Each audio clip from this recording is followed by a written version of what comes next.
भक्ति काव्य के अध्येता प्रोफेसर सुखदेव सिंह की स्मृति में बीएचयू में व्याख्यान आयोजित हुआ। काशी हिंदू विश्वविद्यालय के सामाजिक विज्ञान संकाय के सभागार में कबीर विवेक परिवार का संयुक्त आयोजन प्रोफेसर सुखदेव सिंह की स्मृति में व्याख्यान का आयोजन किया गया। कार्यक्रम का शुभारंभ मालवीय जी की प्रतिमा पर माल्यार्पण कर किया गया। इसके बाद दीप प्रज्वलित हुआ। इसके पश्चात कुलगीत की प्रस्तुति हुई। इस दौरान हिंदी विभाग महिला अध्ययन एवं विकास केंद्र के समन्वयक आशीष त्रिपाठी ने बताया कि हिंदी के महत्वपूर्ण विद्वान प्रोफेसर सुखदेव सिंह की जयंती पर उनका परिवार और विश्वविद्यालय मिलकर कार्यक्रम आयोजित करता है, जिसमें उनकी स्मृति, उनके कार्य को हम याद करते हैं और उन्होंने जो कार्य किया था उससे जुड़कर ही हम उन विषयों पर बातचीत करते हैं। वो मूलतः भक्ति काव्य के अध्येता थे और इसलिए आज हमने एक बहुत महत्वपूर्ण भक्त कवि जायसी पर चर्चा की है, जिसमें हिंदी के महत्वपूर्ण कवि अष्टभुजा शुक्ल ने शिरकत की है। उन्होंने बताया कि कार्यक्रम का उद्देश्य छात्रों को भक्ति काव्य के भीतर जो सांस्कृतिक चेतना है उससे परिचित कराना है और उसके साथ ही जो दिमाग से तमाम चीजें विस्मृत हो रही हैं उनको पुनः याद दिलाना है।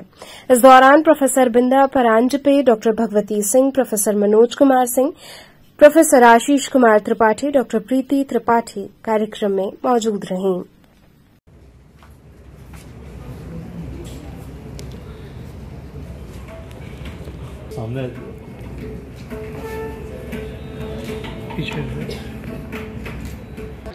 आज हिंदी के बहुत महत्वपूर्ण विद्वान थे प्रोफेसर सुखदेव सिंह। उनका परिवार और विश्वविद्यालय मिलकर ये वार्षिक आयोजन करता है, जिसमें उनकी स्मृति, उनके काम को हम याद करते हैं और उन्होंने जो काम किया था उससे जुड़कर ही किसी विषय पर हम बातचीत करते हैं। वो मूलतः भक्ति काव्य के अध्येता थे और इसीलिए हमने आज एक बहुत महत्वपूर्ण भक्त कवि जायसी पर बात करने के लिए हिंदी के एक महत्वपूर्ण कवि श्री अष्टभुजा शुक्ल जी को आमंत्रित किया है। जायसी मध्यकाल के कवि थे। आज से लगभग 600 साल पहले वो हिंदी में हुए थे। उनकी भाषा मूलतः अवधी थी।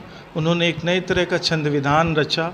ये वही छंद विधान था जिस पर आगे चलकर तुलसीदास ने रामचरितमानस की रचना की। यानी दोहा और चौपाई का जो कड़वक रामचरितमानस में मिलता है आपको, वो कड़वक मूलतः जायसी द्वारा बनाया गया था।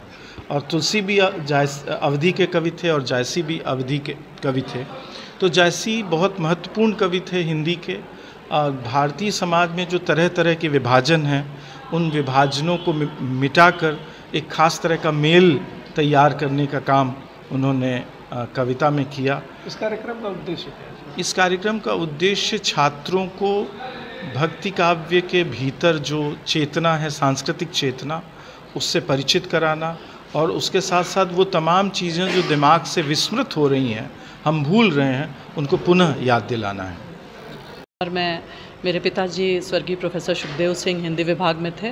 तो 2007 में वो स्वर्गवासी हुए 21 सितंबर को। उसके बाद से उनका जो अगाध साहित्य है, जो उन्होंने भक्ति काव्य पे काम किया, कबीर पे, रैदास पे, निर्गुण साहित्य पे, और काशी के प्रमुख विद्वानों में थे। देश विदेश के लोग यहाँ मिलने आते थे। तो हम लोगों को लगा, हालांकि मेरा विषय अलग था, मैं कृषि संकाय की हूँ और मेरा सब्जेक्ट जो है जेनेटिक्स प्लांट ब्रीडिंग है, फिर भी मेरी माता जी हिंदी की थी और हम लोगों ने उस परंपरा को बढ़ाते हुए यह निर्णय लिया कि भक्ति काव्य से जुड़े और कवि, साहित्यकार, चित्रकार जो भी अपनी कला में अग्रणी हों, उनको हम लोग प्रतिवर्ष उनके प्रोफेसर सुखदेव सिंह के जन्मदिन के दिन सम्मानित करके ये जयंती मनाएंगे।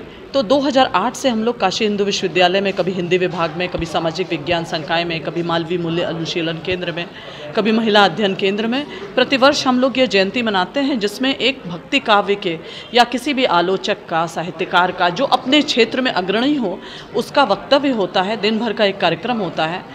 पिछले 4-5 वर्षों से प्रोफेसर आशीष त्रिपाठी और प्रोफेसर मनोज कुमार सिंह, जो कि हिंदी विभाग के हैं, इन्होंने ये डिसाइड किया कि इस कार्यक्रम को राष्ट्रीय स्तर पे करने के लिए हमको एक निर्णायक मंडल राष्ट्रीय स्तर का बनाना पड़ेगा, क्योंकि यह प्रोग्राम नहीं तो सिर्फ काशी हिंदू विश्वविद्यालय में संक्रेदित हो जाएगा।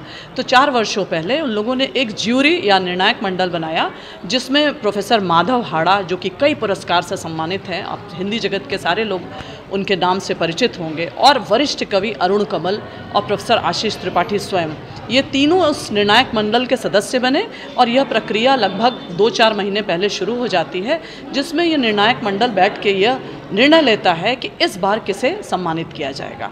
जैसे कि पिछले वर्ष जो है प्रोफेसर पुरुषोत्तम जो हैं, जो कि JNU के थे, उनको सम्मानित किया गया था। दादू काव्य पे उन्होंने कुछ बोला था।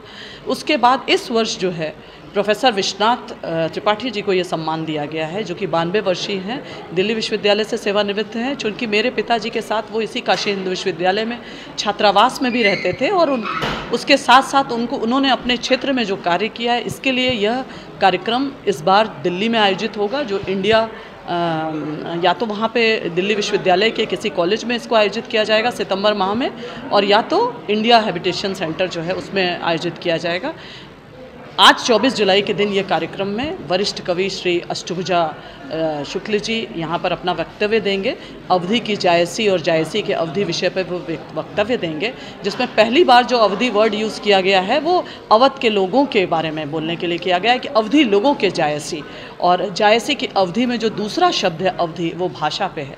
इस पर उनका वक्तव्य हो गया और मैं बहुत शुक्रगुजार हूँ तहे दिल से, क्योंकि मैं यहाँ पे स्थानीय उदय प्रताप कॉलेज में प्रोफेसर हूँ, तो काशी हिंदू विश्वविद्यालय से मेरी पढ़ाई हुई है। तो मैं बहुत इस कार्यक्रम के लिए पूरी तरह से मैं ऋणी हूँ प्रोफेसर मनोज कुमार सिंह के और प्रोफेसर आशीष त्रिपाठी के। प्रोफेसर मनोज कुमार सिंह, अभी कुछ ही दिन पहले गुरु पूर्णिमा भी थी, और मैं प्रोफेसर मनोज कुमार सिंह को हमेशा कभी भी अपने शिष्यों को, उदय प्रताप कॉलेज तो माना जाता है गुरु शिष्य परंपरा के लिए, मैं अपने शिष्यों को भी उदाहरण देती हूँ कि शिष्य हो तो प्रोफेसर मनोज कुमार सिंह जैसा, जो मेरे पिता के बड़े ही प्रिय शिष्य थे।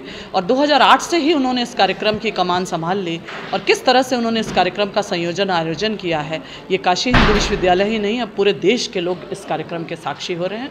तो मैं सबसे पहले काशी हिंदू विश्वविद्यालय के हिंदी विभाग, काशी हिंदू विश्वविद्यालय के सामाजिक विज्ञान संकाय के साथ प्रोफेसर आशीष त्रिपाठी और प्रोफेसर मनोज कुमार सिंह का बहुत हार्दिक धन्यवाद करती हूँ कि हम लोग तो इस कार्यक्रम में एक बाहरी तौर से समर्थित करते हैं, पर मूल रूप से इस कार्यक्रम का आयोजन और